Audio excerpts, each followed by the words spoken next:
For this video, I will show you how to add an Insta feed to your Wix. First, go to the site where you want to add an Insta feed. Now, on the left panel, go to App Market, then search for Insta feed. Scroll down until you see this app that says Instagram feed.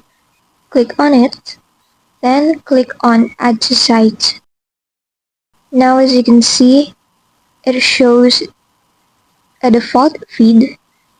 If you want to add your own, you just need to click to an element, then click Account Settings. Select Connect, and here it will ask you to log into your Instagram so that you will be able to show your own feed. And that's it. If this video helped you, don't forget to like, subscribe, and hit the bell icon.